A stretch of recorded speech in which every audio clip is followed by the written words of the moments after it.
Good evening, everybody. Welcome to In the Paint, the realest show in sports. I'm Max 611, aka Mark Cunningham, the Dream Shatterer.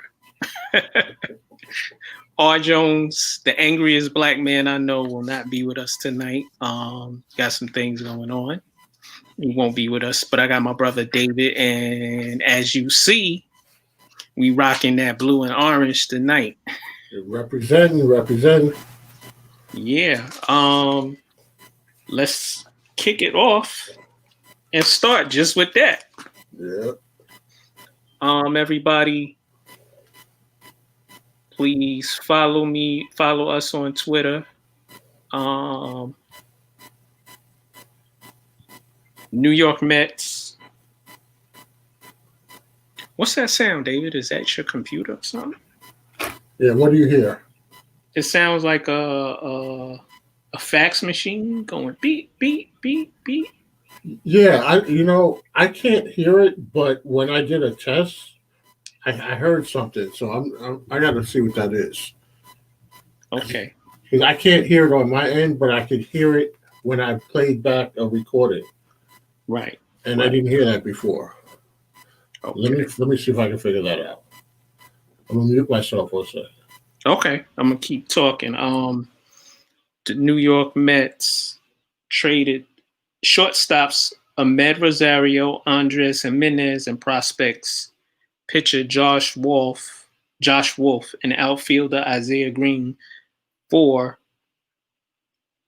all-star shortstop Francisco Lindor and starting pitcher Carlos Carrassco. We got Jay in the house. Add you, brother. You ready to come and just shake your head? Yes or no? What's up, Jay?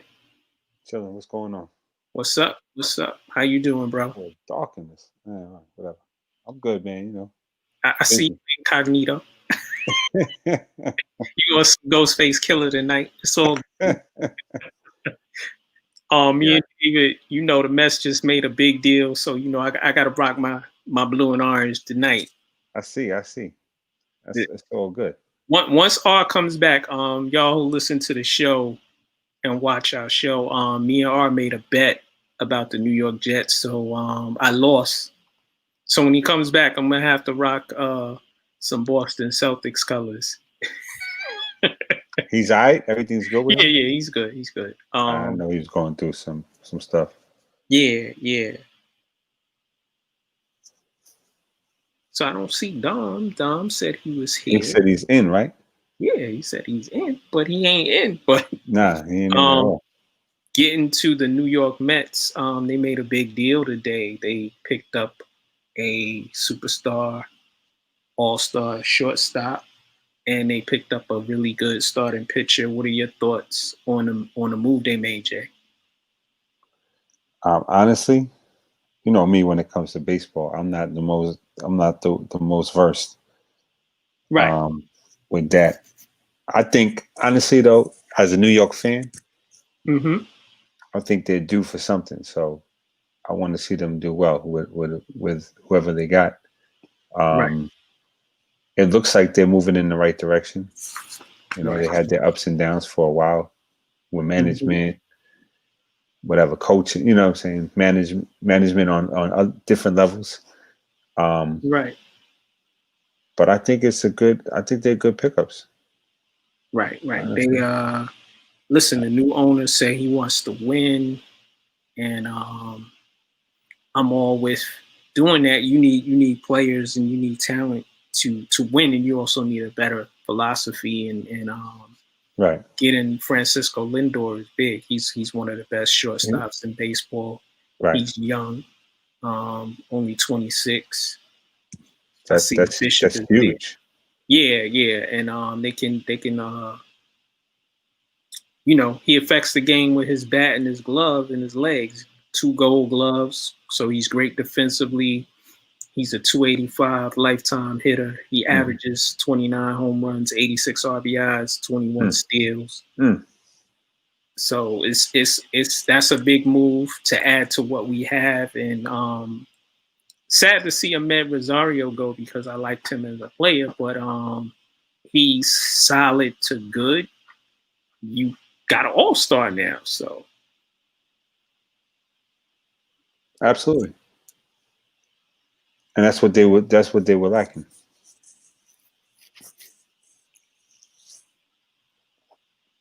yeah, they need more superstars and more, better players. Bishop, I see you. Let me know when you're ready to come in.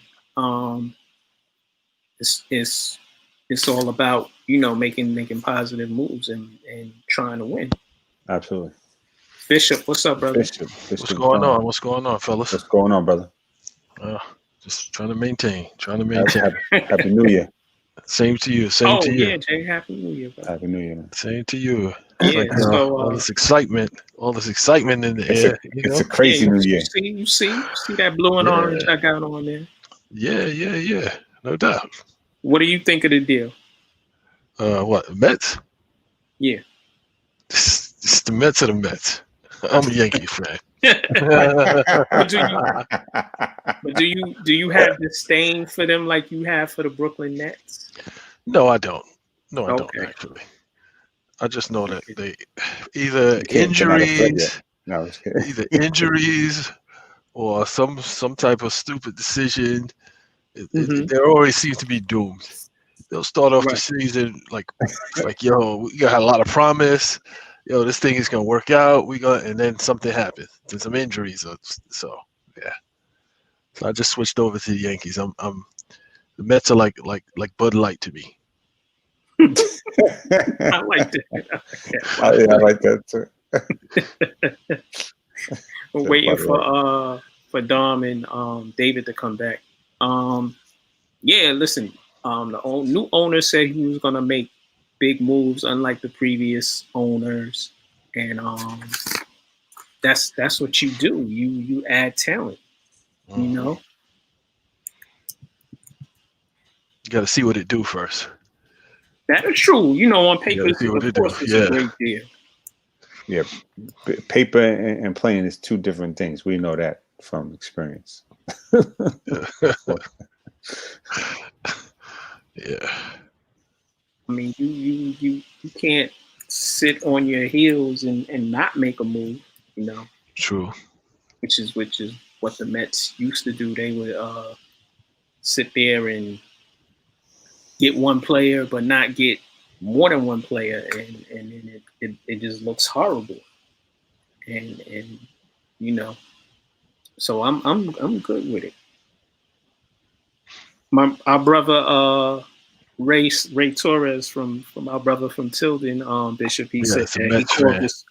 Oh, he's a rabid Met fan. You're a rabid Met fans. He said he called this weeks ago, and it's right because he'll hit me up on my page on Facebook, and bring up great baseball topics, and like he just said, Lindor was the choice.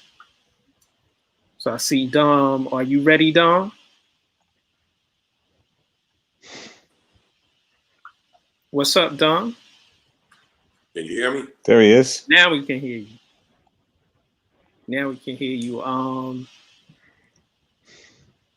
How do you feel about this Met deal? It's a good deal. They deserve it. Right. Me as a Yankee fan saying that it don't pain me. They deserve it. I see you wearing your Met hat. Got on a Met shirt. When David comes back, he is in full New York Met regalia right now. Well, that's a fancy word. Oh, wow. Listen. Those fancy words. Listen, I thought we was talking about sports. Like, what's going on here? Listen, I have a minor degree in English, brother. I can flip and bounce it with anybody. What would you say? What was that word again? Like regalia. Regalia. Yes, sir. Okay, it's hurting my tongue. Listen. I told you I can flip it and bounce it with anybody. Okay, all right. I'm the smooth operator of this operation. Talking about sports. Now I gotta be trying to decipher vernacular and stuff like that. You know? Hey, decipher vernacular. Those are big words for you.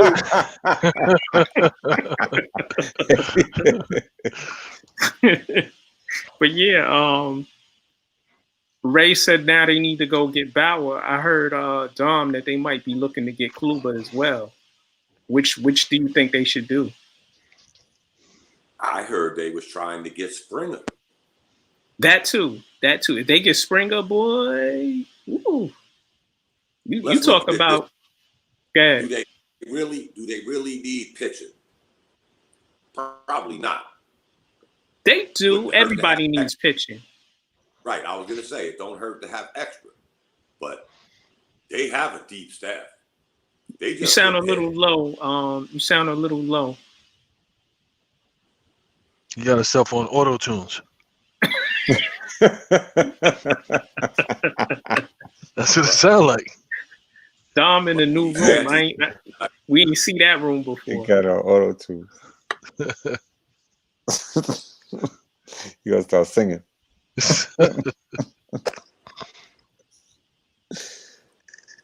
Yeah, like Ray just said, Lindor gives them a strong bat, speed and glove. Carrassco is a solid pitcher. So he adds to the pitcher, but they do need that. They need another ace. I'm about to bring David in. He said I'm backstage. Backstage. And now, introducing. What's up? Long as he don't Kane Jr. me.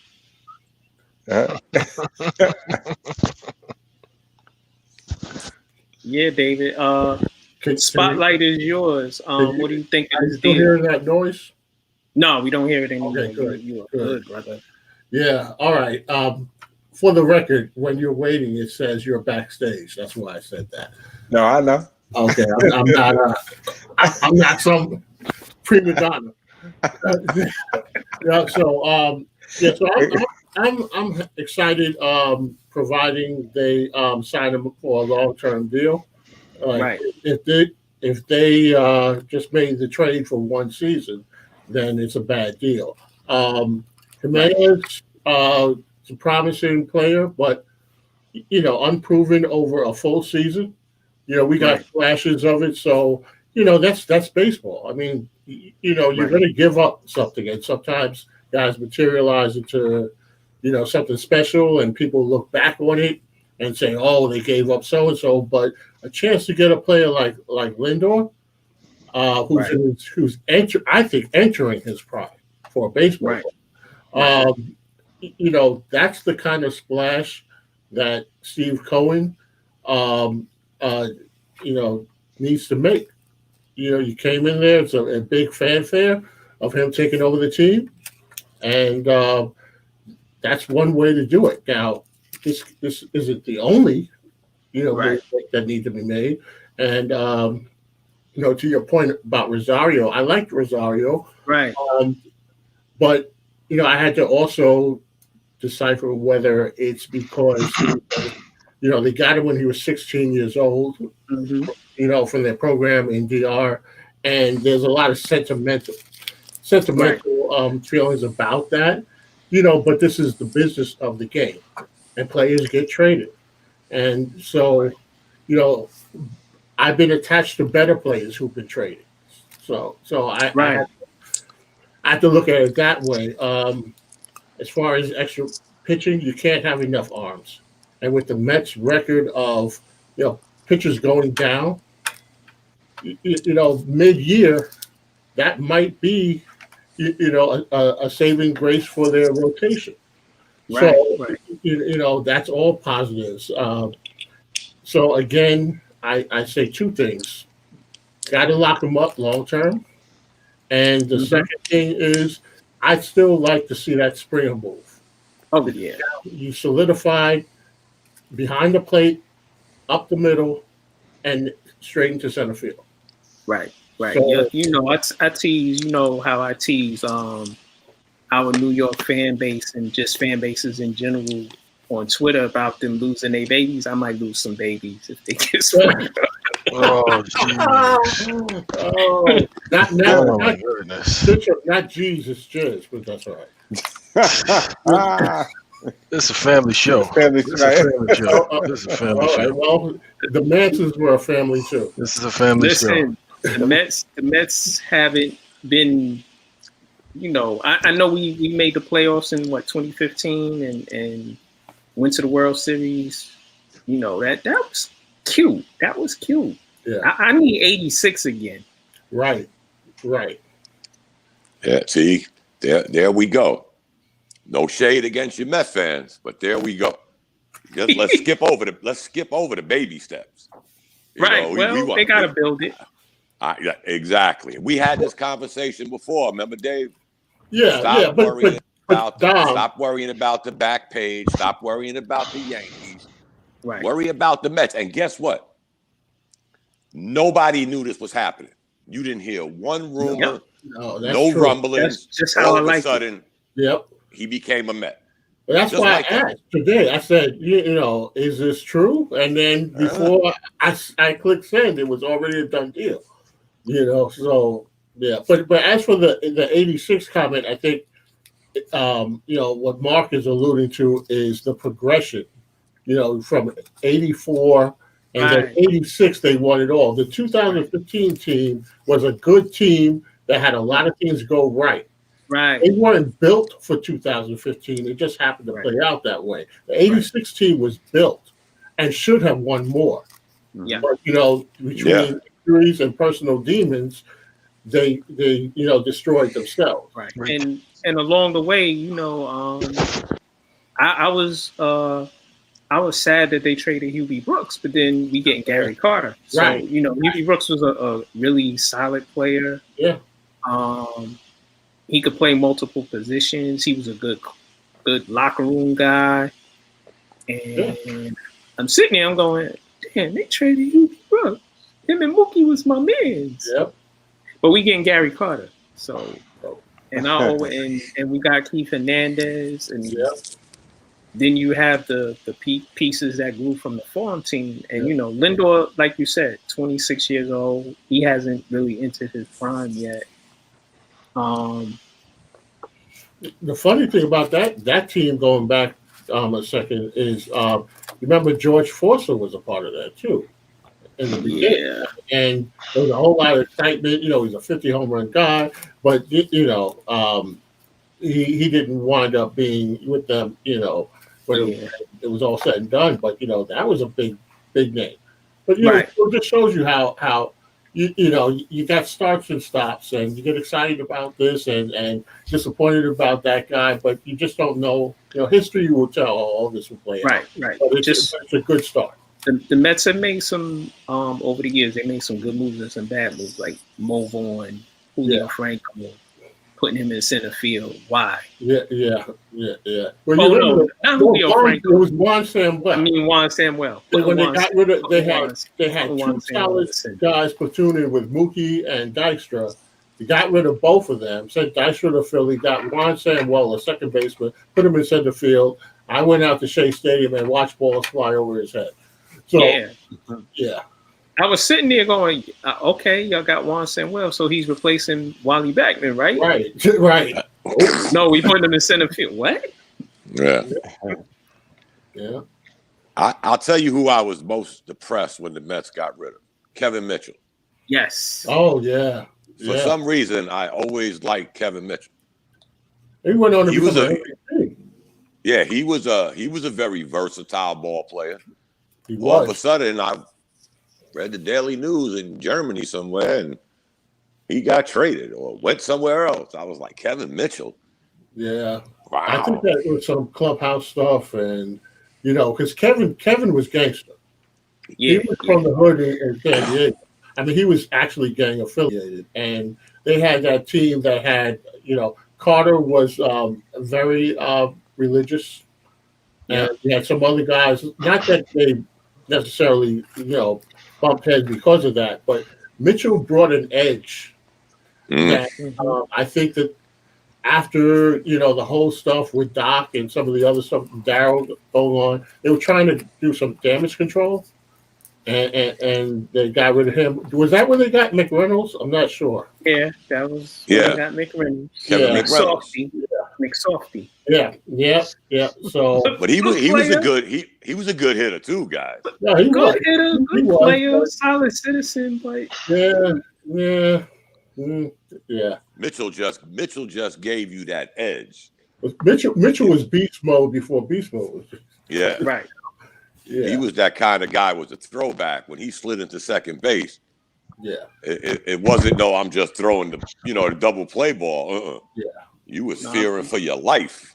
Oh yeah, yeah, and he just that year they played him everywhere. He played first base. He played second. They even put him at shortstop. Left field. He played third base, left field. So he played like every position on the diamond except pitcher and catcher for them that year. Interesting story before we get off that subject. Kevin Mitchell told of that game 6 when he 2 outs he got that hit in that comeback. He was facing Calvin Schiraldi. And right. He and Calvin Schiraldi had been roommates in the minor leagues. Yep. And they actually had a conversation one time about, Kevin asked him, if you were pitching to me, how would you pitch to me? What would you throw me? And he remembered that. And sure enough, Calvin pitched him the way he told him that he would pitch him. And he was waiting on it. So it's just I don't know how true it is. It could be, lore, but he did tell that story, and I thought it was kind of interesting. Right. Yeah, it's funny. You mentioned that, David. Me and Holla, the other Mark, we were on me, him, and his cousin Lawrence. We were on the phone, and my boy Terrence. We were all on the phone together every game. Terrence lived like 3 floors above me, so sometimes I was at his house watching. We were all at each other's houses watching the game. And when they put Calvin Schiraldi in, we all were like, "Yo, the Red Sox are about to lose." Yeah. Because Calvin Schiraldi, at one point, he was okay, but before he left the Mets, he wasn't really good. And we were like, "Yo, we're about to win this." And that was just a fun time. And I want the Mets to sort of do what the Yankees have done. And don't get it twisted. I got a Yankee hat sitting right next to me. I'm a big Yankee fan as well as a big Met fan. To those that don't know me, I always tell y'all that I never had no ill feelings. Y'all are bringing up 1986. I told y'all that story. I'm up at 2 or 3 o'clock in the morning in Germany watching these games. Right. And when the Mets started making that comeback, I got so nervous. I went from the living room to the kitchen. Oh. My youngest son was about 6 weeks old. He happened to wake up. I just snatched him, put him in that little thing you put the kids in. Yeah. I put him in the chair. He just sat there with a bottle. I was like, but I always tell him, you don't understand, son. You witnessed one of the greatest comebacks in baseball history, and you'll never remember it. But one day, watch it. Yeah. He was about 6 weeks old. Right. The Houston series. The Houston series was great. We were sitting there biting on there. We don't want to see Mike Scott. Yep. Because Mike Scott he had our number that year. And he was a former Met farmhand too. He was with the Mets. Yes, he was. Right. Yeah. He was mediocre with the Mets to bad, and then he goes to Houston, learns that pitch, and he became a phenomenal pitcher for a minute. Yeah. Mm-hmm. That was one hell of a run, man. That was great. Absolutely.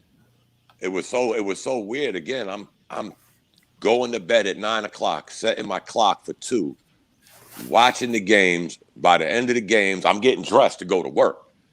Mm-hmm. So now the clock almost went full circle, and I'm sitting there watching baseball. I told y'all, people would say, "Oh, I thought you was the Yankee fan." Come on, guys. I'm from New York. You think I'm really going to root for Boston? Right. Really? Come on. Right. Come on. Right. But I told you there was a lot of people that was rooting for Boston. That was New York. That was Yankees. I'm not saying you was. Yeah, But there were people that I knew, and I'm like, that.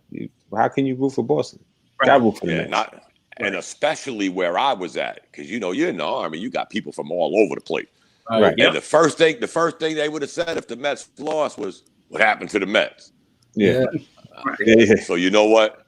I went to work every day, quiet. Especially, remember, guys, they was down 2-0. That's right.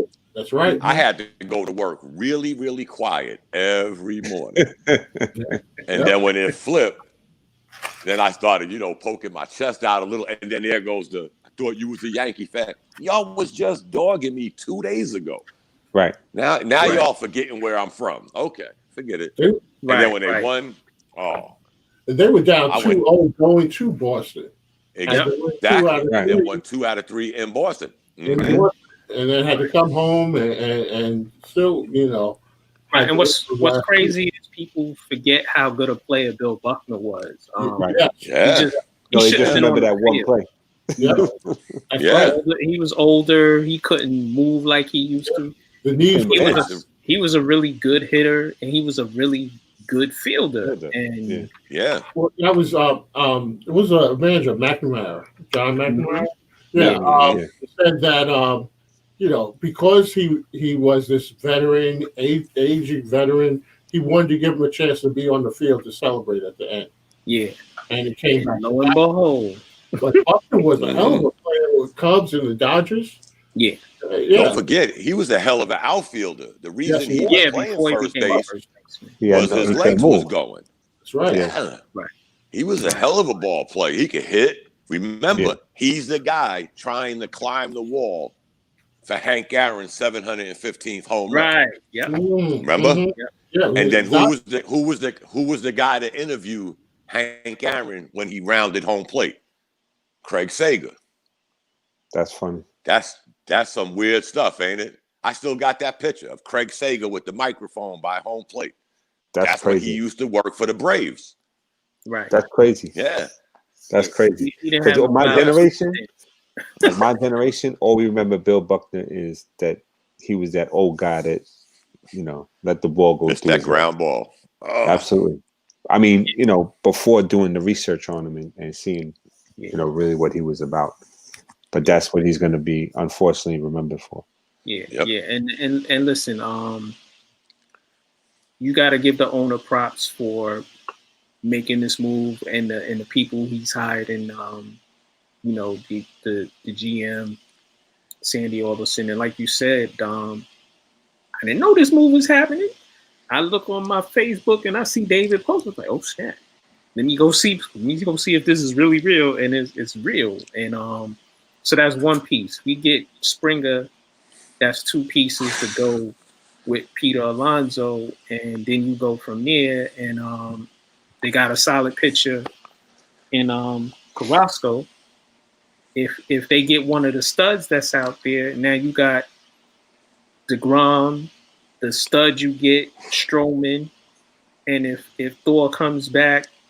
And I don't want them to put Seth Lugo as a starter. I think he's most effective coming out of the bullpen as that guy to get the 8th inning or the 7th inning, and you go from there. Why do you Met fans always skip over Mats? I didn't skip over him. I know he's there.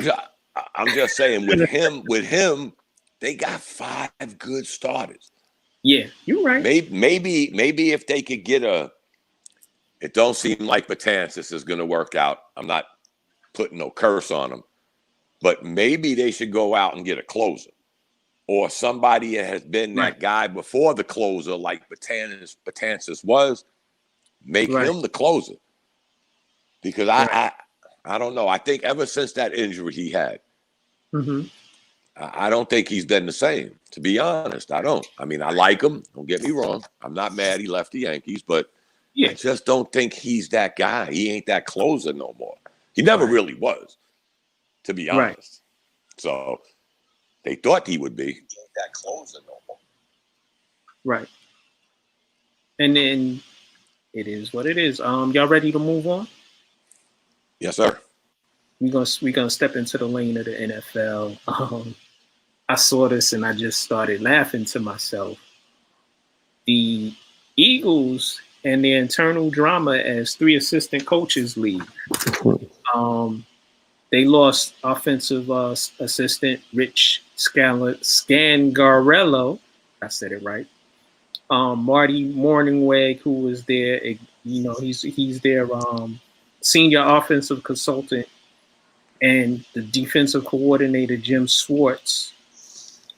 His contract won't be renewed. All three of them had expiring contracts. Schwartz wanted to leave. What's going on in Philly? I don't think they know. Karma? Possibly. I just don't think they know what's going on there, honestly. That whole division is. Yeah. I know. I spoke to many Giant fans. And right. If y'all are upset with what a team didn't do, should have done, right? Let's come back to reality, fellas. You won 6 games. Yeah. Mm-hmm. You know, you won 6 games, and you worried about what somebody else didn't do, should have done. You should have won 2 more games, and you wouldn't have been in that boat. No. I can give a damn what goes on in Philly. I'm not a Philly fan. I'm not even a big football fan. I was pulling for the Giants, don't get me wrong, because you remember months ago I said 6 was the magic number, and the Eagles won 7, right? So they kind of, Washington won 7. So, yeah, I mean, you got nothing to complain about, guys. Stop. Yeah. That guy that you're saying left, Mark, if I'm not mistaken, though, he's been with the Eagles for a minute.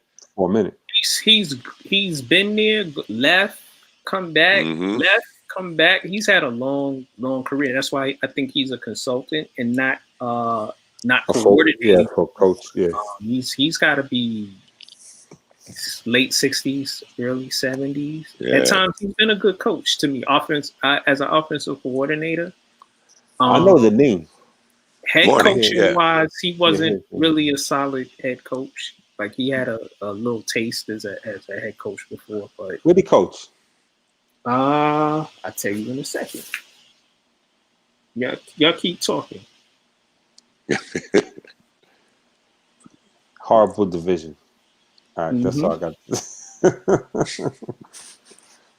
You know, football ain't my favorite subject to begin with. I know that. This I know. I watched the Super Bowl maybe, but you're not going to watch the playoffs at all? You know what I just learned? That they added 2 extra teams to the playoffs in football for this year. I just found out. I wasn't watching, I guess, but I guess it gives people actually, it's not to bring up the NBA, but it's as wacky as the NBA. 10 teams are going to qualify. Right. Yeah, he was once the head coach for the Detroit Lions, 2001, 2002. The Lions? He had a similar record to Adam Gase. He was 5-27. Please. Don't mention that name. That's cursing. Oh, okay, I'm sorry. I'm sorry. Blasphemy. I'm sorry. Blasphemy. But yeah, Schwartz he's been a solid defensive coordinator, and he also has left Philly and gone back. I think they both part of Andy Reid's coach. They coach with Andy Reid. And didn't Schwartz coach the Lions? I believe he coached the Lions too for a hot time. If I'm not mistaken, he coached the Lions too. They swapped him out. Yeah, that's a disaster too. But hey, he ain't had much success. Nah. Yeah. I got my brothers in the YouTube channel. Peace, holla, Ronan, my brothers. Thank y'all for listening to us. The Eagles, it seems like they're headed in the wrong direction. The Giants and Washington are headed upwards. Might be slightly, but they're headed upwards. I'll tell you what, because I follow the New York teams, and I'm a Jet fan. Right. The Giants need a quarterback more than the Jets do. I'm just keeping it real. Danny Dimes, Danny Pennies, whatever his nickname is nowadays, he ain't better than Darnold. Right. The Giants need a damn quarterback. I'm just being honest. But we said that when he quarterback. Hey, but Dom, we said that when he picked him. We said that a long time ago. We was like, why are you going to pick this guy? I mean, hindsight being 2020, the guy people wanted the Giants to pick, it don't seem like he's panned out too well either. That Haskins kid. But now, you can't put the genie back in the bottle. But now it may be time. I mean, damn, you only won 6 games, so they got to be somewhere decently in the draft. If there's an available quarterback, do you think it would be out of the norm to say we're going to move on from this guy? I mean, if you're the Giants, yeah. Hey, he's a turnover machine. Yes. Yes. I don't think they're moving on from him though. They have a losing record, and like you said, I wasn't upset with what the Eagles did. I was sitting in my house laughing, and I knew Giant fans were gonna get mad. I'm like, what are you mad at? You're 6-10. You should be better than do better. Exactly. I don't think they're going to get rid of him though. Yeah, they lost 3 games because of him, just solely off turnovers. Yeah, right. I still don't think he's going anywhere. Not saying what Bishop's saying. They lost 3 games because of him. Could they have won them? Let's say they won 2. If they won 2, this conversation is mute. Even though he's not that good. Right. That itching about what the Eagles did, nobody would be saying something. I mean, again, you won 6 games, and he didn't miss many games. He missed, and that's another thing. Right? He's slightly injury prone because last year he missed a couple of games. This year he missed a couple of games. But he was in the key ones, Mark. And like Bishop said, like y'all said, actually, he's a turnover machine. He's Eli Manning on steroids. Yeah, but at least Eli Manning would hold on to the ball if he got sacked. You're going to hold on to the ball. You're going to hold on to the ball. Yeah, you're going to hold on to the ball. And then when you get sacked, you just you throw the ball in one direction, you go in the other direction. Yeah. He's like, I don't want it. Yeah, you take it. Yeah, whoever gave him that name, Danny Dimes. Well, that's the Danny New York. Danny Dimes. That's the New York fan base. Running the release babies. You remember them 2 couple of good games he had? Remember? Yeah. Everybody lost their mind. Oh my God, this guy's the next one. He's the second. Let him breathe. Solid, yeah. He's solid. He has turned the ball over in a couple of games, and then what happens next 3 games? It's like 4 turnovers in this game. It's the key points. It's the key points of the game. And his turnovers don't come, one here, one quarter. They come in bunches. Right. In buckets, yeah. Like he went to a yard sale. We got turnovers for sale. He got the ball. I'll take him. Get him while he's hot. I'll tell you what, guys. I was a little. I had a small glass of Kool-Aid because I liked his enthusiasm. He was young. He was getting a break. Right. Me and my son, we was watching a little bit of football back then. I put about that much Kool-Aid in my cup. But as soon as I tried to put the ice in it, it was over. Just that fast. I'm like, whoa, what happened to Danny Pennies, quarters, dimes, whatever the hell his nickname is? And it didn't stop. It didn't stop this year either. He was a monster. Well, I don't mean to say get rid of him. That's not nice.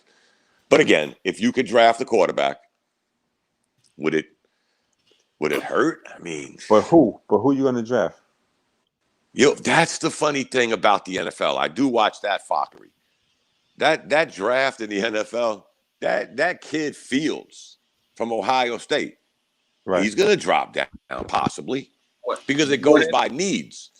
Right. What do you think? Well, the Giants need a receiver. Would you take would you take the Heisman Trophy winner? Who? No. The Heisman Trophy winner. No. Edwards, whatever his name is, I forgot his name. The wide receiver. I think the Giants are going to pick at number 11. Wow, I didn't know it was that low. With 6 wins, number 11. Bubble playoff team. Yeah, but they still only got 6 wins. That's the one thing I like about the NFL. They go from the bottom. It ain't no let's roll some balls around and the Golden State Warriors get lucky. And I like the way the NFL does that. You sucked. Okay. Remember when the NBA had like the lottery was like was 3 teams. They with the point or whatever, and then they went to the full lottery. It was a joke. They're rewarding you for tanking. The Giants didn't tank, so they actually tried to play. I mean, but that being said, I didn't think they would be that low with only 6 wins. But again, it depends on What pick do they have? Depends on what the needs are. You got Jacksonville, the Jets. I don't know who's 3, 4, 5. Detroit, Cincinnati, maybe. Cincinnati don't need a quarterback. We know that. Well, we don't know. Well, they're not going to get rid of. They're not going to get rid of Burrows. That's kid's going to be pretty good. Back, though. Yeah, but then the Giants finished second in their division. He had a bad injury. Yeah, they finished second. I don't think it goes by that, though, does it, guys? I just think it goes by wins and losses. Yeah. Goes by wins and losses. Unless you traded your draft pick. Yeah, but it was a bad season, and they had 6 wins, so they were in the upper echelon. For that division, It was the NFL period. That was the upper echelon. 6 wins, because they had how many other teams they had with worse records? 10 other teams? No. Okay. But anyway, the Giants are number 11. Yeah. And the team they're bitching about that didn't help them out, they're number 6 now. The Eagles. So they did what they had to do for their team. And they in the playoffs. With a top not the 10 Eagles. Pick. No, they're not. No. The Eagles. I mean, Washington. Where does Washington pick? 19. Damn. That's weird. I guess because they're in the playoffs. Right. Yeah, because they're in the playoffs. Because all the way down to number 18, it's wins, losses. Right. Then pops up Washington at 19 at 7 and 9. Yeah. And I don't know how the rest of it goes. It's funny for the mock draft they have. The mock draft they have Giants picking Devontae Smith. Yeah. The Heisman Trophy. See? Oh no! Who's gonna throw him the ball? Bishop. Danny Dimes. Okay. I'll take Bishop for 100. Alex. No, McCoy. I wouldn't. I think he's better than I think he's better than Danny Jones. No, he is. As much as he's bounced around. I mean. No, you're right. I'm just saying. But that's not what you're gonna get. That's not saying you know what you're gonna get. Yeah, exactly. Yeah, y'all just lived through the Eli Manning Gazoo helmet turnover every 6 seconds. Y'all don't want that no more. Gazoo. No. Yeah. Like Gazoo. Ridiculous. 2 championships with Eli though. So when he get there, you did. You got 2 rings. When he get there, he make it happen. Yes. It's just in between getting there, they didn't get anywhere. Yeah. Yo, let's move on. We're gonna get into the lane of the NBA because my man Don been in the group wilding. That's Jada for you. Take that for Jada. I don't know if y'all heard, but the New York Knicks may bring back big men Tyson, Chandler, and Taj Gibson. And according to my brother Dom, they have been playing very well. The cat is out the bag, as he would say. And they have injuries, Jay. They have injuries to their bigs. I understand that. Toppin is going to be out for a while. The other young big man got hurt, and Nerlens is hurt. So I'm gonna let Dom have the floor. I think Noel will be back sooner than they thought. Right. I don't understand this Toppin thing. This is again these young kids. They don't drink milk. I mean, it's getting ridiculous now. Leg strain. You know, you're 20, 21 years old and can't keep your legs together. I mean, remember what I told you? Gatorade, bro. Yeah, exactly. All that being said, energy drink garbage. Something, but milk does a body good. All that other fancy stuff will give you endurance and help you rehydrate. But milk does a body good. I don't think these kids are drinking milk. But that being said, guys, to see what they're doing with this shoestring, what some would call a shoestring team, and I will go back to what I said. quite a few months ago, when the Knicks signed Thibodeau, their fortunes changed. I didn't give a damn who they signed, who they went after in free agency. For those that y'all ain't paying attention to my rants on Facebook, Julius Randle is averaging more points than Devin Booker, more rebounds than Anthony Davis, and more assists than Luka Doncic. This is the Julius Randle we wanted to see. Damn the minutes police. It ain't like Julius Randle is 44 years old. I'm sick of that minutes. We ain't the Clippers. We don't have a Kawhi Leonard on our team. We got some hungry young men that know what they was getting when they got Thibodeau. You got to earn your minutes, and when you get them, put your big boy pants on, buckle up, and drive on. Ain't no whining no more. You want to whine, you know where you'll be. You look at that game last night, guys. They had 8 players play, and quickly only played 5 minutes. Right. I guess and they came back from 18 down to a playoff team and a playoff contending team. Let's not get it twisted, guys. These wins the Knicks have had, every one of their wins, have been against playoff teams except Cleveland and Atlanta. Every 6 teams, all 6 teams they've played recently, the Knicks held them between 7 and 14 points under their average. This is Tom Thibodeau. I don't care who the players are.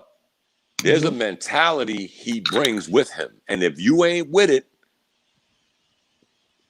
the biggest problem I see the Knicks having is sooner or later, the elephant in the room is going to have to be addressed. And that's R.J. Barrett. I know he's young.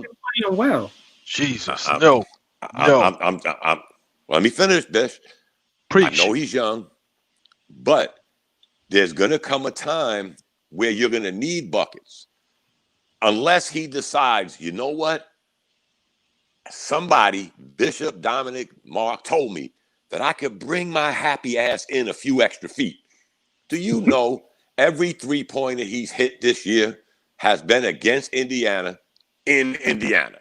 They'd have a statue for him outside Indiana if he played for Indiana. He hasn't hit a 3 in no other game. So why are you taking him? You improved your field. That's the offense. But no, it's not the offense. That's not the Knick offense. You improved your foul shooting.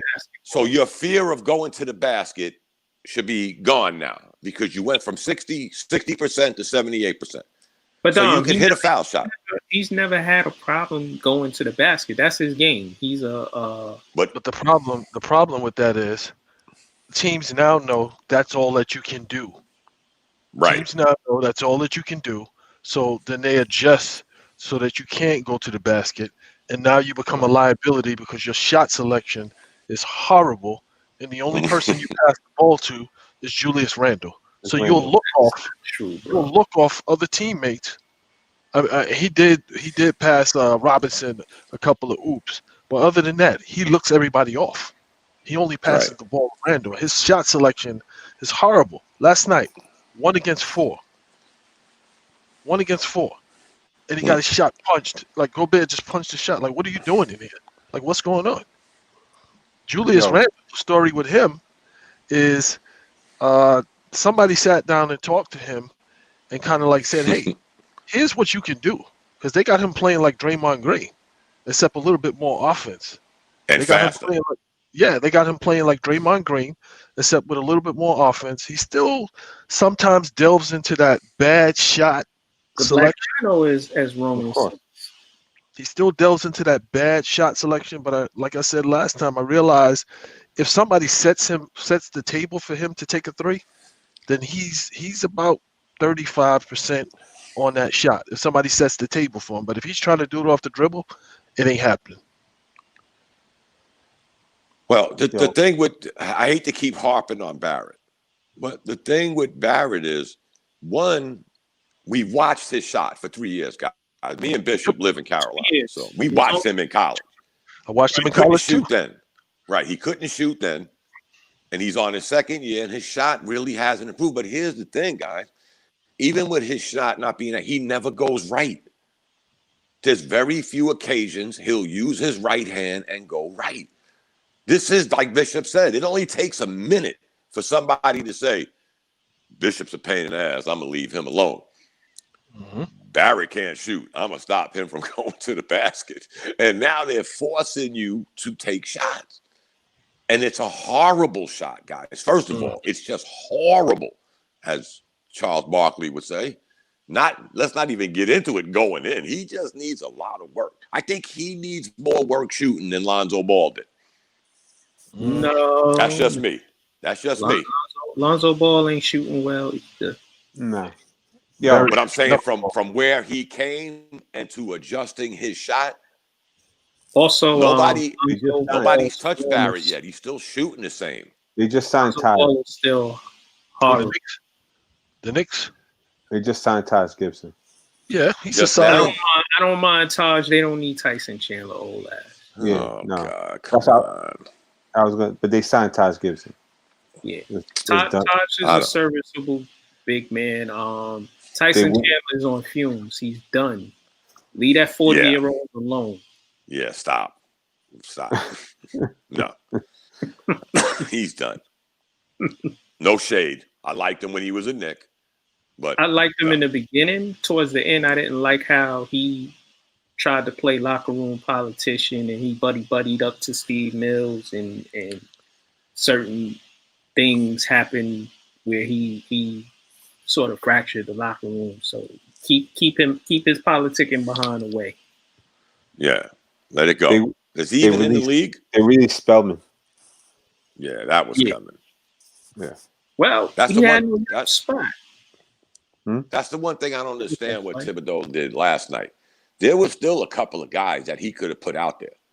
See, this is where that, pushing that envelope all the time with Tibbs. He had a few guys he could have put out there for a spell. But like who? Maybe Penson, that Spellman kid, the guy I can't say his name, white left-handed kid. I mean, just for a spell. But even with that being said, guys, Iggy, no. I watched the game and I watched what Thibodeau did. He would take Robinson out, put Randall at the 5. Take Randall out, bring Knox in for a hot minute before he made a hot mess, and then it all came together. And down the end, he kept Rivers in to offset Peyton having to have the ball all the time. This is coaching, guys.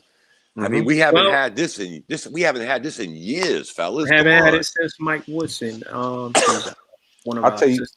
I'll tell you what, I think this is going to be Austin Rivers' standout season. Yeah, well, he's playing in the perfect system for his capabilities. He can play the point a little bit, depending on. He's a slasher too. He's a slasher. He can shoot the 3. And I think I was talking to one of our brothers in the group, Rodney. I'm not gonna say his last name, but not our Rodney, but the other Rodney in the group. He was playing well.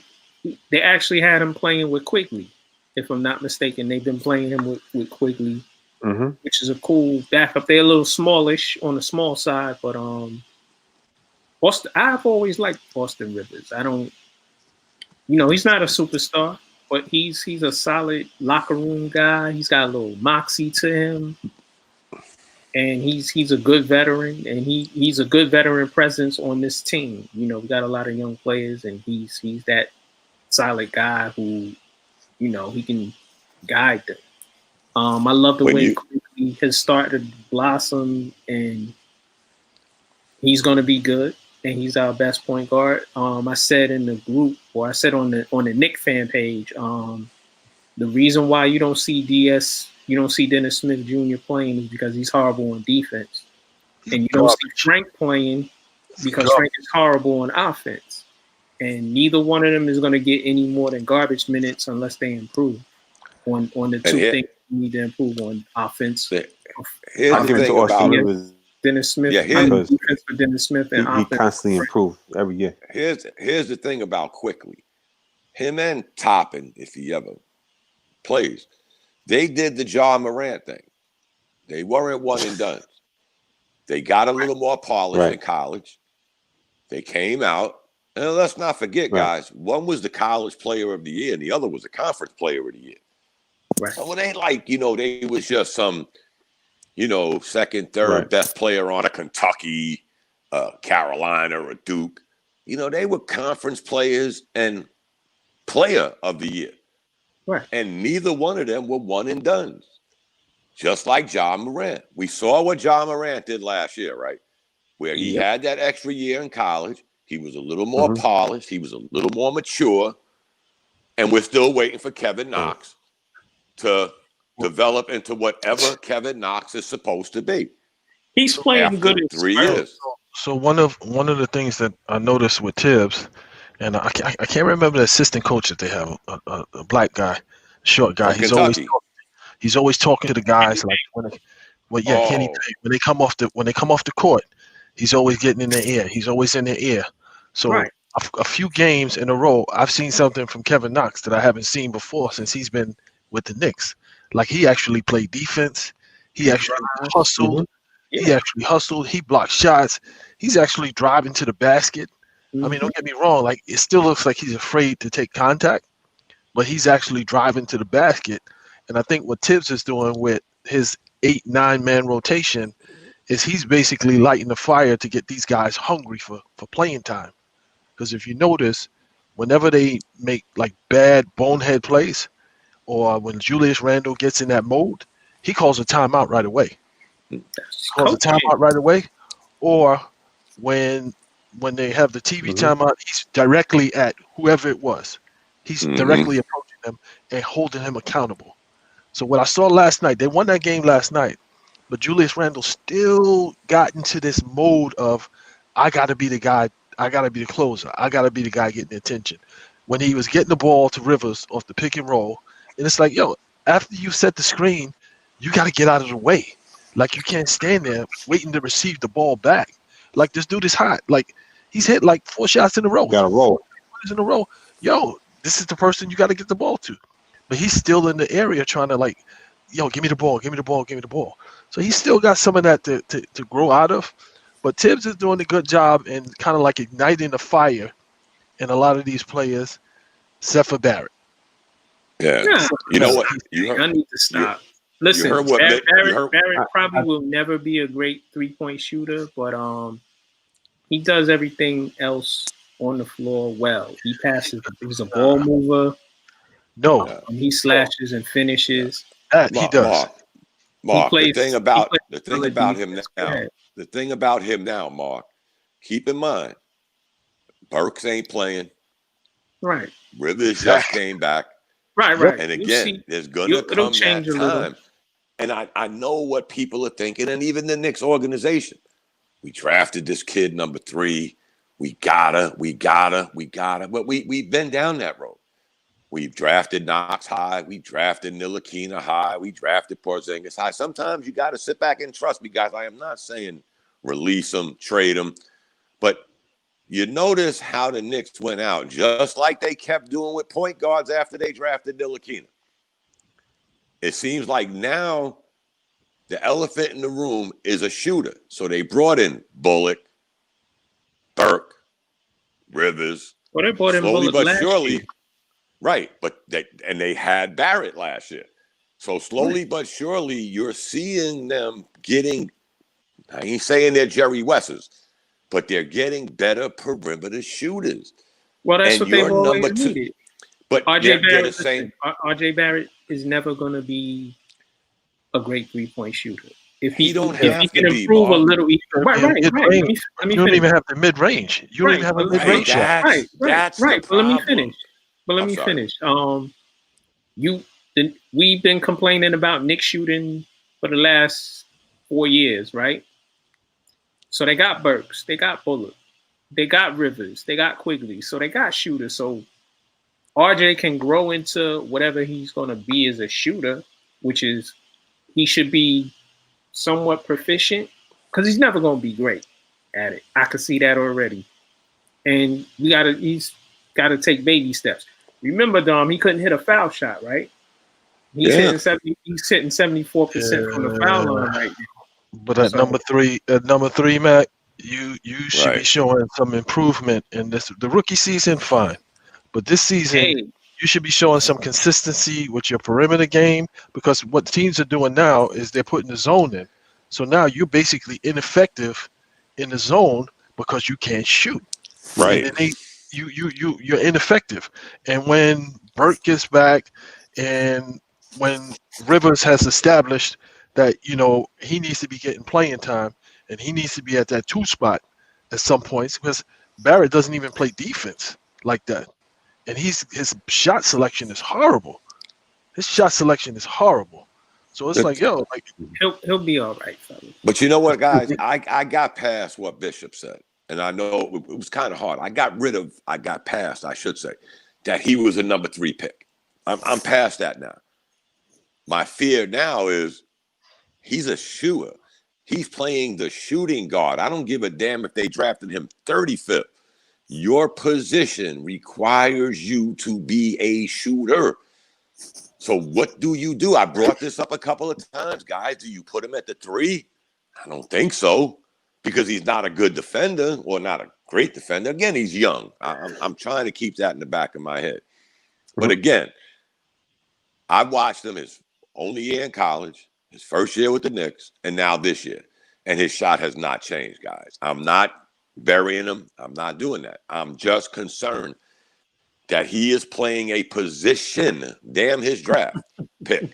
He is playing a position that requires you to shoot at least semi-consistently. That's all I'm scared of. And again, as this circle starts to get rounder and rounder, and the Knicks start plucking and pulling, there's gonna come a time, guys, where though Thibodeau is a lockdown, defensive-minded coach, you're gonna need buckets down the end. And guess what? Last night was the prime example. Barry couldn't get out his way. Here comes Rivers. What did he score? The last 14 points? Yes, he did. Something crazy like that. And where was Barrett? On the bench.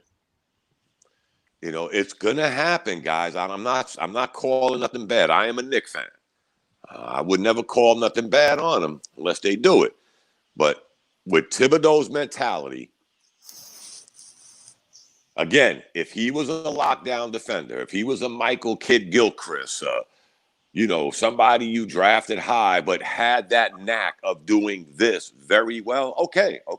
We all knew Kidd-Gilchrist couldn't shoot, but he was a hell of a defender. He was a hell of an offensive rebounder. Right now, Barrett ain't in either one of them categories, fellas. And you can't have him and Peyton on the court at the same time. No. You can't have him and Peyton on the court at the same time. And the problem that they're going to have is, like, teams are, their defense is bailing them out a lot. But teams are going to start figuring out. Okay, let's just make sure that if we play in the zone, we're going to load heavy on one side and force this guy to shoot.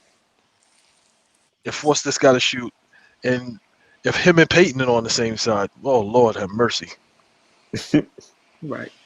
And you know what? The scary thing is, this is what annoys me about Knox, because he can be that guy. He is a decent shooter. If Knox would get his head out his ass, he would kill a zone. He would straight up kill his own, because he can shoot. I'm not going to totally bury this kid. He can shoot.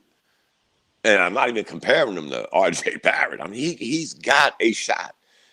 And he's not super afraid to go to the basket. He's a little soft, but he can shoot. So if you play a zone and you got Rivers, is it because he light-skinned?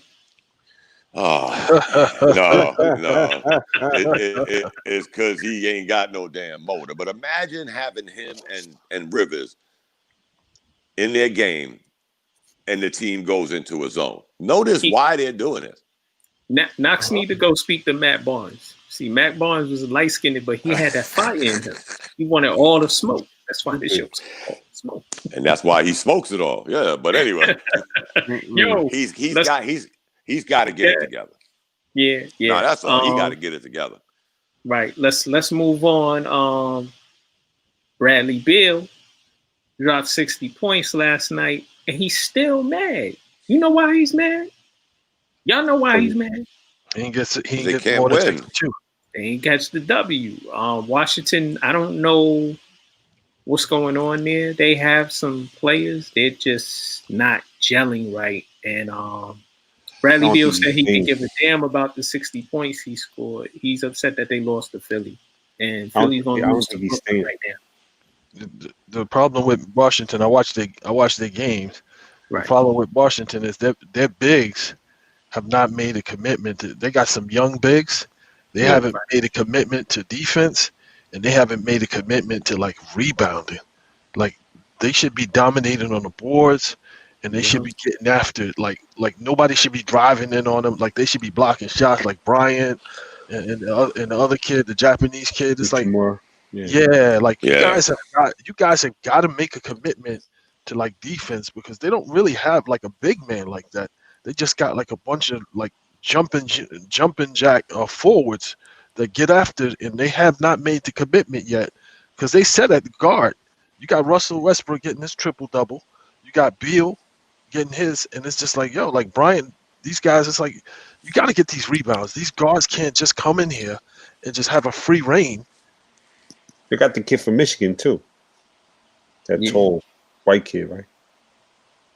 Yeah, their bigs are not, they're not stepping up right now. Yeah, they're not stepping up right now. They got Lopez, too, right? Yeah. There's some people had them in the playoffs. I mean, I think they'll still get it together. But it's the big man. I don't think Bill's going to be there that long. You think he's going to ask for a trade? Mm-hmm. Who, Beal? Yeah. Nah. Well, they re-upped him, so.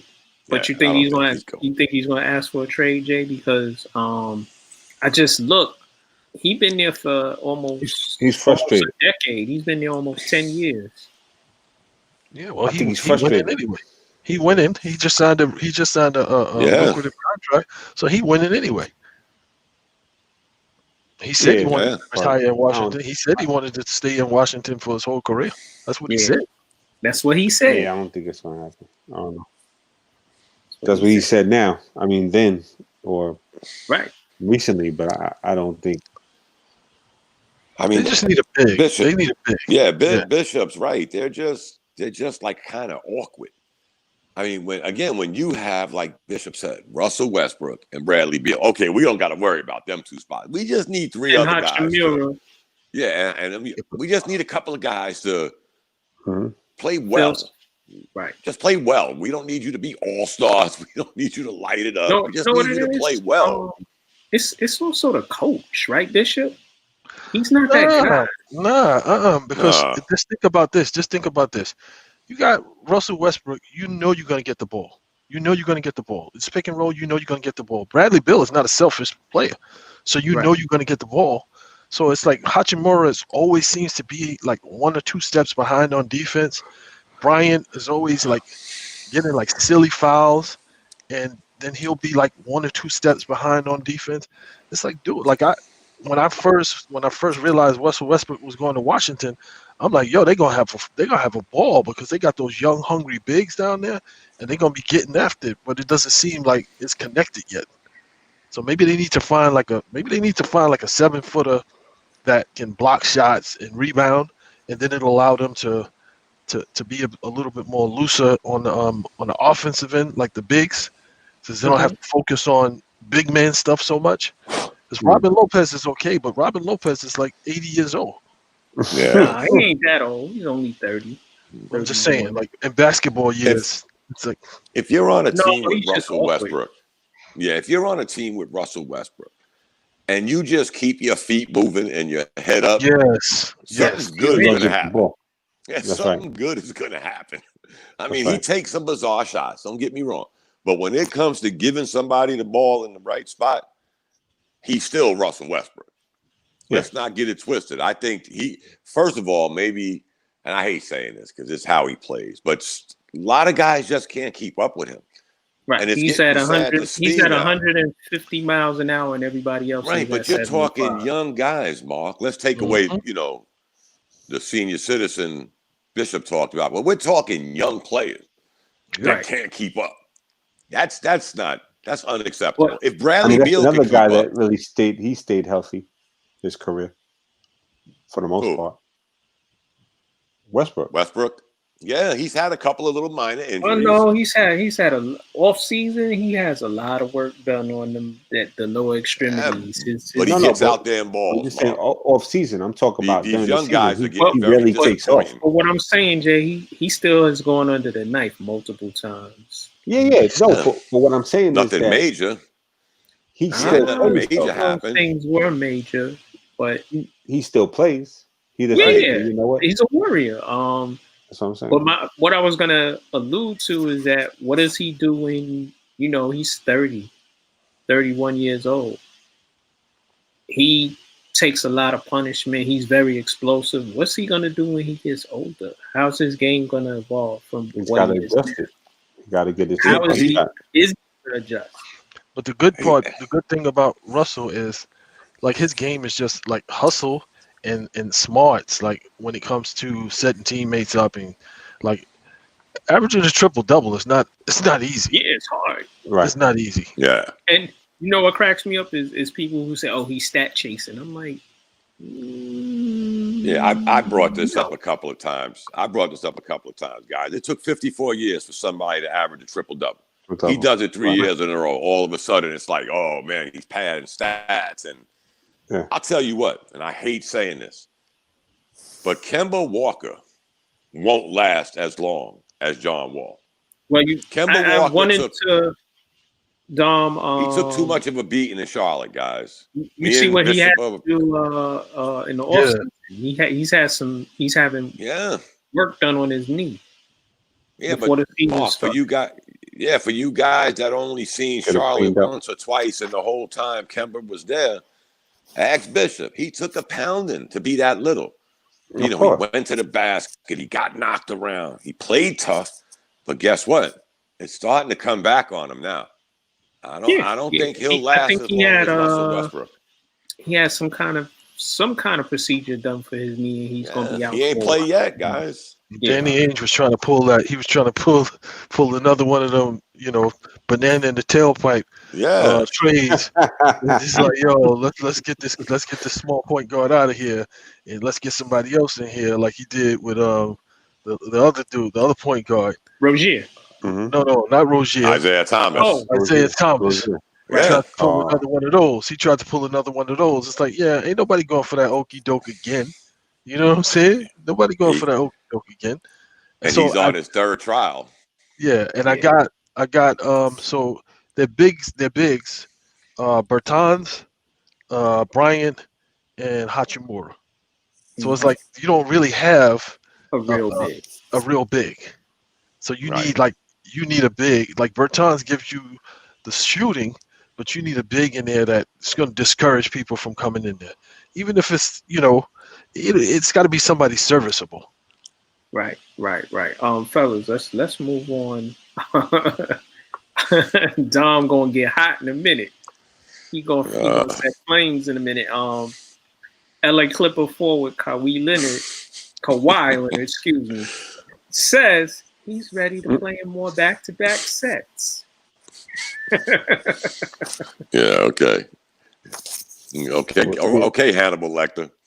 Stop. I'm telling you, I was just joking today, but when you how many times have you seen somebody get a cut and miss like a month? Come on, man. The guy had a laceration and he missed how many games? And now you're going to tell me he's going to play back-to-back? When's the last time he played a back-to-back? Whoa. He had his mouth busted. So? I don't care. He didn't break a leg or bust a knee. He had a damn cut lip. 8 stitches. I remember. I don't care.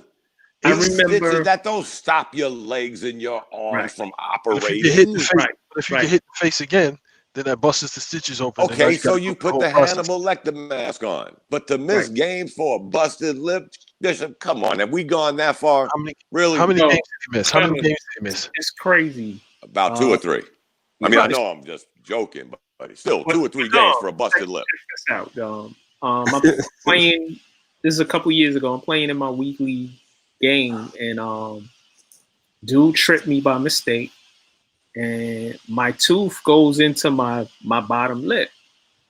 I have an interview the next day. My lip went like that, and I still played. I still play with my busted lip. Went and got the interview and got the job.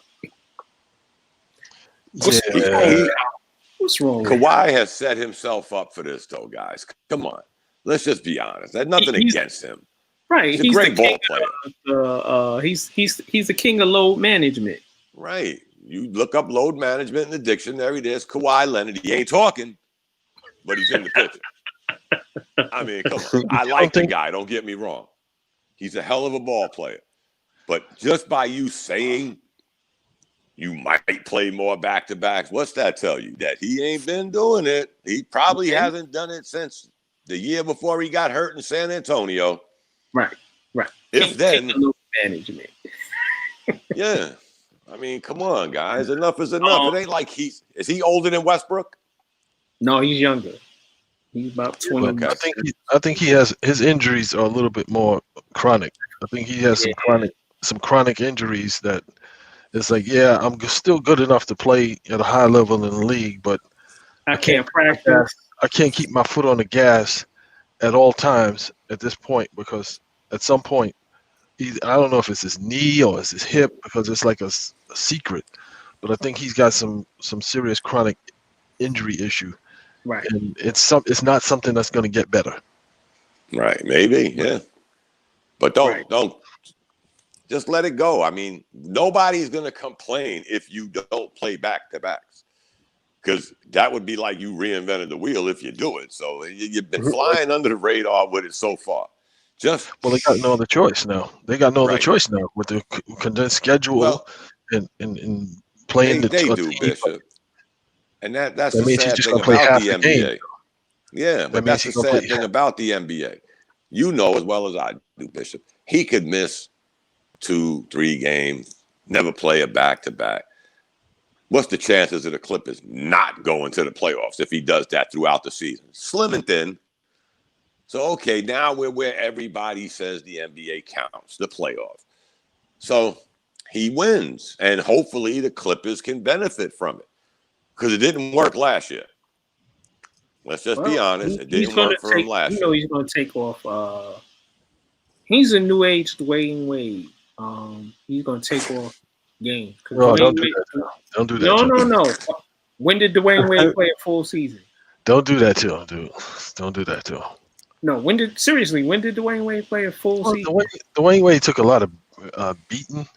Right. I'm not comparing what they did to their bodies, but he's the new age Dwayne Wade. He going to get him to the playoffs. That's what get him to the Greek. Get Kawhi to the playoffs. So what? It's 72 games this year. So he figured he'll play 50, 55. Yeah. And you get to the playoffs and you let Paul George be Paul George. Oh boy. No. Which PG? Which PG? Yeah, yeah not playoff disappearing PG. At PG. Ghost Rider. So Dog plays PG, or the other PG. Hey, PG put a bullet on his back. He put a bullseye on his back. He said, they need a championship. I'm waiting. Yeah. He just said what he needed to say because again, it's like you don't go from 51, 52 years of obscurity as a franchise and then go to the playoff and win the championship. That just doesn't happen. It's like, what is the Clippers haven't even won a division title. Like, play for a division title first. Mm-hmm. A conference title, play for a conference title, and then start talking about championships. You haven't even played for a conference title. Bishop, it's about brand building, and they in LA, and they want that money. So yeah, like we said before, the Clippers are the Mets of LA. They're not even the Mets of LA. At least the Mets have had spurts and things where they got peaks and valleys. That's peaks true. And valleys. Right about that. But again, like we said last time, you did this to yourself, Clipperland. Y'all went out and got the pieces. Y'all said y'all needed. Yep. Y'all talked a lot of ish. Spent a lot of money. You didn't come through. You let the coach go because he couldn't come through. And you're still thinking that, come playoff time, we're going to hit the switch. I don't think they will. I'll tell you what, guys. I have to ask this question. Nothing against him. How is Patrick Beverley still in the NBA? Because you need a guy like him. Chemistry. I understand that. Chemistry. He's a dog. Annoying. He's a good defender. Right. But what else does he bring to the table? He's an all right passer. Just energy, intensity. Chemistry. It must be the games I watch him play. It's like he's just a pain in the ass on the court. If he's averaging 6-7 points a night, I might be exaggerating. I mean, we could look it up. Pull up his numbers. No, it's like I get he's the never been a scorer. That's not his role, though. That's not his role. I know, but he don't. Right. That's what I mean, guys. I'm not saying it in a bad way. I'm asking, what else does he bring to the table? And again, when he makes threes, is he better than Elfrid Payton? Yes, he is. Yes, he is. Yes, he plays great team defense. He plays great help defense. He plays great on-the-ball defense. He plays he's solid offensively because he moves the ball. That's the one thing I never realized.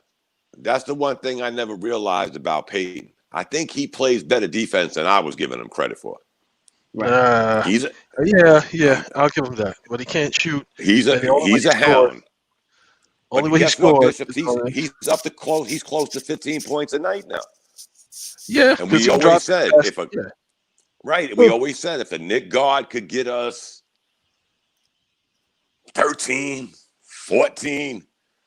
I mean, I got to apologize to the guy, man. I thought he was just a bum. But he's playing well this year. I got to give him credit. If I'm going to bash somebody when they ain't playing good. It's not that he's a bum. He can't shoot, but he is a solid finisher, and he moves. He's a solid passer. He runs the offense. Right. Yeah, and he's a good defender. I didn't realize he sticks his nose in there on defense. Yeah. But getting to Patrick Beverley, for his career, 8.9 points a game. 1.2 steals a game. Now, bear in mind he's played with James Harden a lot in his career, so he really wasn't asked to be a traditional point guard. And he plays with Kawhi and he plays with Paul George.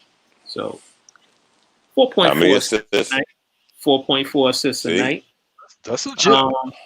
Right. I give him credit, though. He kept that hustle that he has. From the free throw line. He gets some rebounds, too. 45. Yeah, he averages 4 a night. 4 rebounds? 45% on twos. And he shoots 38% from the 3 line. It's not bad. That's not a bad line right there. No, almost 40%. But now you take what he's doing, of course, on the teams he's been on. Right. I'm not turning Elfrid Payton into Walt Frazier. Don't get me wrong. But if you see what Payton is doing now, given a few better pieces around him, this is what he's always been. He's always been a solid backup wherever he's been, even when he was a starter in Orlando. Though they sucked, he went to New Orleans. They was pretty good. He has some good lessons, some good growing pains there. And he actually helped Julius Randle propel when he was in New Orleans. So now he's, I'm not saying he's Walt Frazier or Earl Monroe. No, but I think he's becoming, for me, guys, I had him under the bus. Y'all know that. Is he Darryl Walker? Who? No, he's better than him. That's until that kid quickly gets it together. That's until quickly gets it together. And once he gets it together, then he's going to be better than Payton, because there's times when Payton is wide open and he won't shoot it, and that stagnates the offense. Then if you have Payton out there with Barrett, then you got 2 guys who can't shoot, and then that stagnates it. And then I got Julius Randle trying to jack up a 3 off the dribble, and it's like, that just takes that just throws everything in flux. You know what I mean? Now the teams where Payton has done well is the teams that we're supposed to be beating. Like, they don't make the commitment. He's not whiteboard material, so he's allowed to drive into the basket. He's allowed to get some of those shots close to the basket, those floaters and so forth. And it's like, because they don't really focus on that. If we got to give him points, we'll give him points, because he's not going to beat us. He had one game where he had like 27 points or something like that, and that was like a shock. Like, nobody expected that. He didn't even expect that. And I forget what game that was. I don't know if that was the Bucks game or where they just were like, yeah, we're not gonna focus on him. We just don't want anybody else to get. But he's still very deficient in like the perimeter shooting, and with the pieces that the Knicks have, everybody has got to be productive at every point. Everybody's got to be able to give something at every position. Right. And so far, so good. I mean, again, I know it's early, but I always look at it where we're 5-3. If we were 2-6, everybody would be, oh, they go to Knicks again. You know, Right. First of all, y'all put Atlanta on this instant pedestal, but you put the Knicks in the gas face machine. What has Atlanta done? The Knicks beat Atlanta. Exactly. And they waxed them. And Atlanta was averaging 120 points. I just went over that. The last 6 games the Knicks have won, they have held their opponent well under their season average. Every one of them. And all but 2 teams were playoff teams last year. And they waxed them too. And Utah was in the playoffs last year, guys. The Knicks were down by 18, won by 12. That's a 30-point turnaround in the half, in 1.5 quarters. That's because they were playing scrubs. The Bucks had the best record in the league last season. Yeah, and the Knicks waxed them. And they that's because Tibbs is a real coach. Tibbs gets it on the deep. He stresses defense. So did y'all watch that game last night? Did anybody watch the game last night? I watched. You watched the game, Bishop? Yeah. For some strange reason, guys, when the Knicks were down by 18, last year I would have packed it in. I'd have said, well, it's a blowout. But for some reason, I'm watching the game and I'm thinking, sooner or later, they're going to have that moment of lockdown. Yep. The thing is, can they match the lockdown with points? And slowly but surely, and then here comes the fourth quarter. Here comes Rivers. Game over. I'm telling you, they were down by 18, won by 12. That's a 30-point turnaround. I did watch the game last night. They were down by 18 in the third quarter, guys. They weren't down by 18 in the first quarter. The defense led to steals, which led to easy baskets. So they got like 6 points off of that 18 by just playing D and playing the passing lanes and getting steals and getting like easy buckets. So it was that point where and Mike Conley, for some reason, I don't know if it was the Alpha Payton effect or whatever, but he had like 3 turnovers in a row. It's what's going on? But here's the weird thing, Bishop, in case people didn't remember. In the second half, when the Knicks were locking down and making that run, they had 1 turnover in the whole second half. While they were turning the ball over. See, that's what you got to do. Your defense could be locked down. But if you're trading turnover for turnover, the comeback is not going to happen. And we've seen that a million times. But they seem to find a way to lock in. If their offense catches up to their defense, they're going to the playoffs, guys. I'm telling you now. I told y'all that before we started. They're going to the playoffs this year. People laughed at me. They're going to the playoffs this year. Well, just think about this. It's still early, bro. Defense only gets better. So right now they're playing like great individual defense, great team defense, and there's still places where they can tighten up. There's still instances where Randall is out of place and Tibbs had to call a timeout and reprimand him for it. There's still times when, guys, but for the most part, everybody's staying connected and everybody's rotating where they're supposed to rotate to and so forth. And they're making they're receiving the offensive play off the pick and rolls. The guys are receiving them and making sure they keep in front of them. And Mitchell Robinson is not getting stupid fouls. So, and that's the key too.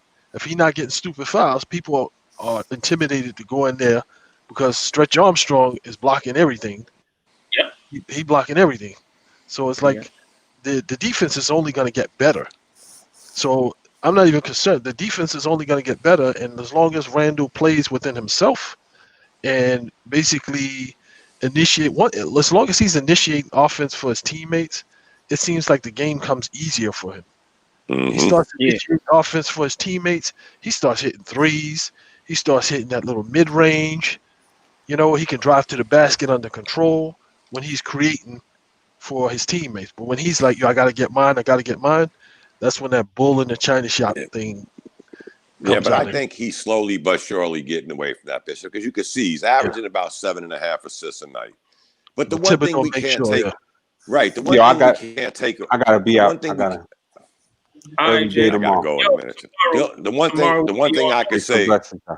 Yeah, the one thing I could say before I go, because I got a headache, is with Randall, the one thing you're gonna get is hustle.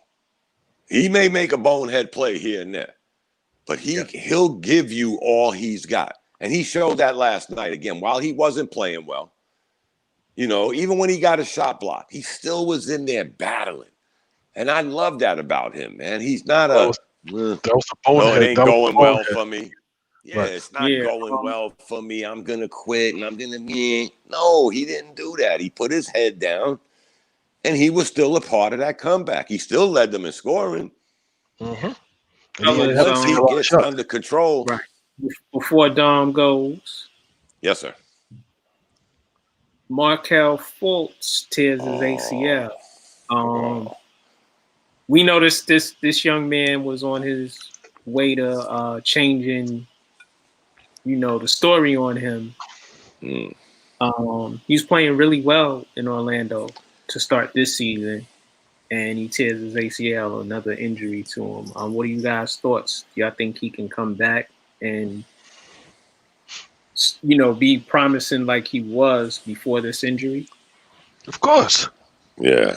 Nowadays, he's a young dude. Yeah. He's a young guy. 22. Yeah, he's a young dude. He's gonna bounce back from this. He's a young dude, and this is a common injury. It's a common injury, so it's not like it's something that it's not like it's a some kind of a tendon or Achilles tear. And you remember before, like when somebody ruptured their Achilles tendon, that was it. Yeah. That was the end of their career. So now you got guys coming back from that. So the knee stuff is, he may have a chronic knee issue, but he should be fine. And his age will help. Yes. Because again, he's 22 years old. So good regimen. And guess what, guys? I hate to say it like this, but he got hurt early in the season. They was 6-7 games in. So this season's a wash, but he's got that time. Then he's got the off season. And again, he's 22 years old. And he's not like, let's say if that happened to a Julius Randle. Somebody that's carrying somebody's carrying all that frame. Yeah. Right.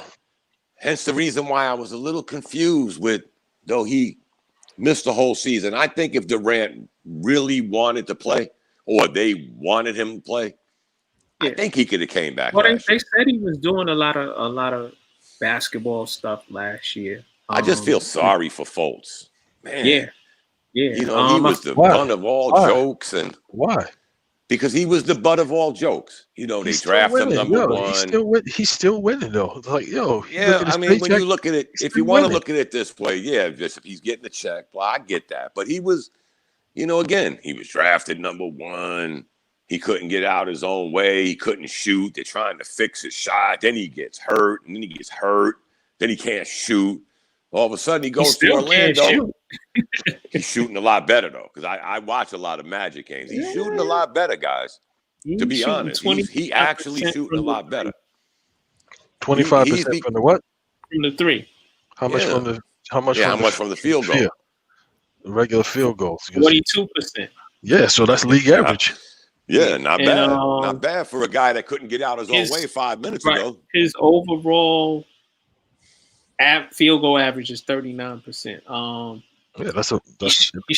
He was shooting 89% from the free throw line this year, and he shot 73% last year. He couldn't shoot foul shots either. Right. Well, again, what I'm saying is from whence he came, getting his shot fixed, his shoulder fixed, his head fixed. Those numbers ain't too bad, Mark. I mean, and guess what? His team was 13, winning. Averaging 13 team was winning. And they were winning. They made it to the bubble last year, didn't they? Right. He's averaging 12.9 and almost 6 assists. I like those numbers. Solid numbers. Yeah, solid. And he's not really – he's playing off the ball. But he still creates. He's still creating. You got to watch. It's too late now, but I used to watch a lot of the games because my son lives in Orlando. So he started, not being a Knicks fan, but he would go to their games because they were inexpensive.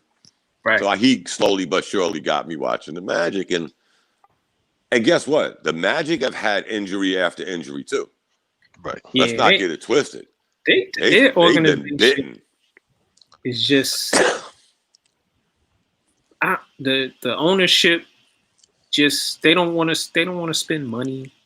They in a funny market, and they always get blessed with good players, and then they don't keep them. They trade them or they let them leave. Oh, Gordon, the high flyer dude, Gordon. Yeah. I'm surprised he's still there. He just hasn't meshed into that person the player that they thought he was going to be. But you know what, Bishop? He's not a superstar, but he's a good player. Right. Yeah, but they were thinking that he was probably going to be more of a solid scorer, so he's injury prone, and he's still trying to figure out, like, he always has the athleticism, but it's like, okay, so what else can you do? Like, are you the 20-10 guy? Are you the no? he's the 18-7 guy. It's like you should be that mainstay because you got shooters. You got shooters because the French dude, he shoots lights out. So it's like it ain't like you don't have people to shoot.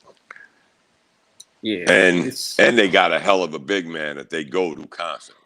That Vukovic, I don't want to say his name wrong, but he's their go-to player. And guess what, guys? Though Fultz got hurt last night, they were 6-2. Right. Second best record in the Eastern Conference. So, Tom, you watched him. How's Cole Anthony looking? Matter of fact, I watched it last night. What's the problem? He's not Kobe. He's not Kobe White. He ain't that other kid that came out of North Carolina. What? No. He didn't look good last night. That was one of the nights I watched him play. And he didn't look. And guess what? He had to come in when Fultz got hurt. Right. He's not a Kobe White. He's not ready. People slept on Kobe White when I warned them about Kobe White. And then they woke up when he scored 23 points in 2 seconds against the Knicks last year. And everybody realized how good he was. Yeah, he needs work, guys. Plus, remember, he was hurt last year. Yeah, he was. He was hurt his last year. So he had 8 points, 4 for 12. Missed all four of his 3-pointers. He's shooting 30% from the field and 19% from the 3 line. And his forte was that he was a shooter. Or he was better an shooter. Offensive player. He's not Kobe White. He's not. Let's not get this nowhere near twisted. Well, that's in college. Yeah, Kobe White can shoot. He can shoot in college, and he can shoot in the damn NBA. Shooters can shoot. Right. Do y'all think he'll progress to being a little more proficient as the season goes along, and he gets minutes and we're gonna find out. We will find out. If he comes in and he runs the offense, he doesn't turn the ball over, I think you winning. Well, he averages 1 turnover a game. I love that. Right. But I'm saying if he comes in and he keeps the offense flowing and he gets the ball to the right people and he gets that ball. You see what that other kid that plays on Sacramento, Halliburton, the rookie. Yeah. Aaron Fox went down. He had a problem. I watched that guy. I couldn't sleep last night. He what had a hell of a Aaron game. Fox? He hurt? He had a strain or something, so he left the game. And this kid came in. He had a pretty solid game for a rookie. And there was a lot of hoopla around that Halliburton kid. And he was good. And he's going to be good. But he came in last night, and he didn't do a Cole Anthony. He came in and I like the kid from Minnesota. I like Anthony Edwards. I think he's he's unbridled. He's a man. Ooh. He's a man. Doesn't he remind you a little bit of J.R. Ryder? J.R. Ryder had a reminder. But I mean, that body type and that physicality. He reminded me of Jimmy Butler, like a young Jimmy Butler. Right. That's what he remind me of. He remind me of a young Jimmy Butler. He just looks a lot stronger, though. I saw one game he got in the lane, and it was a big who came to get him, and he was like, "Come on, man, move." Yeah. Moved him and then dunked on him. So when he plays against the second unit as a rookie, when he plays against second unit players, it's like a men amongst boys. So he's just got to get it. He's just got to get it together, playing against like starting NBA talent, because a lot of the time I think, and he'll hustle, he'll miss a shot, he'll go drive to the basket, miss a shot, he'll hustle and get the rebound, but you're in there against 7-footers, so it ain't like you gonna, it ain't like I'll tell you what, he made Joke a duck last night or the night before. I don't know if y'all. He made him back up. He came out of nowhere, just went to the basket and quit. He seems pretty big. Yeah, he is. I mean, he's got some size to him. It ain't like that Zion Williamson big.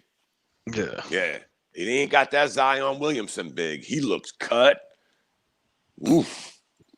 And what's the name didn't play? Yeah. Towns didn't play. But they got a good team. I mean, I got to go, guys, because I got a split and headache. Hey, so y'all gonna be here tomorrow? Because we on tomorrow. Are y'all just talking football? Football, NFL players. No. Good night, guys. I hate the NFL. All right, buddies. All right. Yo, Bishop, we out. Yes, sir. Thank you for tuning in with us, brother. I hope everything is good with you. This is one thing I wanted to mention to you. So you didn't say anything about the Nets, right? Oh, they lost, right? I did mention them while we were talking. So KD, I was looking into some more of that whole issue about the COVID protocols and so forth. Right. Nobody else on the team is and then Kyrie has some personal issues or something like that, so they don't know when he's going to be back. Right. And it's just like, it just seems like a lot of ambiguity around what's going on. Just seems like a lot of ambiguity around what's going on with that, and I just want you to keep an eye on that. Let's not just gloss over it and read the press clippings regarding that, because it seems like it's something more. I've read that he's gonna miss 4 games. Who, Kyrie? No, Durant. Yeah, 4 games. Yes. Kyrie also, I guess Nets, their trainers and whatnot, I guess they figure, we gonna monitor you guys early in the season. They probably gonna use, for Durant, they're using COVID as cover. Right. And Kyrie, personal reasons. Yeah. Just seems a little bit odd, but the bad thing about that is that's going to give these other guys off the bench and Levert. Well, I was watching the game while we were talking. Landry Shamet looked good tonight in spots. Yeah. What's the kid from Detroit? Brown. Yeah. Brown looked good in certain spots. Not this game, but I'm talking about the last game. Right. So it's going to be pretty hard if you let the genie out of the bottle with these guys getting their chemistry going and so forth. And then when Kyrie and KD come back and they take, like 50-something shots a game, it's going to be a problem. I think what they're missing is, man, they got to let Joe Harris get off more. Well, if Kyrie and KD are taking most of the shots, who's going to get him the ball? I watched, I forget which game I watched. He looked non-existent on the court, and I'm like, that's your marksman. You got to get him at least. I know he knows, and we know his shots were gonna go down, but you got to give him at least 12. Right. You got to give him 12 shots. And I don't know what the deal is with the big man, but Jared Allen is the best big man that they have. Yeah. Well, they need to stop coddling DeAndre Jordan and tell him, listen, your role is to come off the bench, get a couple of dunks, grab some rebounds, and block some shots, and shut up. And be a mentor. Yeah. And be a mentor, too. Yeah. But I think him and Allen, it seems like they have a good relationship from what I see on the court. Allen needs to be the starter. Yes, he does. The other night, what he had, 20. He had a 29 and 15 game or 20 something. That was against Utah. 15 not too long ago. Yeah, that was against Utah against Gobert. Yeah, he bust his ass. Yeah, Allen needs to. Didn't he catch a dunk on him? Yeah, I didn't watch all of the game. My hypocrisy only goes so far. See, that's why I gotta end this right now. Yes, you can. This is In the Paint, the realest show in sports. I'm Max 611, aka Marty Cunningham. My brother, the Bishop, was with me. Peace to my brothers Hollop and Ronan Black in the chat room. Peace to those on my my Facebook timeline. Those that are on the In the Paint page, those that are in the Paint group, thank y'all for watching us. And we'll be back tomorrow, NFL playoff review. Follow us on Twitter at In the Paint Media. Follow me on Twitter at TheRealMax611 and follow that other guy that does this show with me at Real Art Jones, whatever his name is. Yeah, you see his Twitter in the banner on the below. Whatever. Peace, y'all. Have a good night.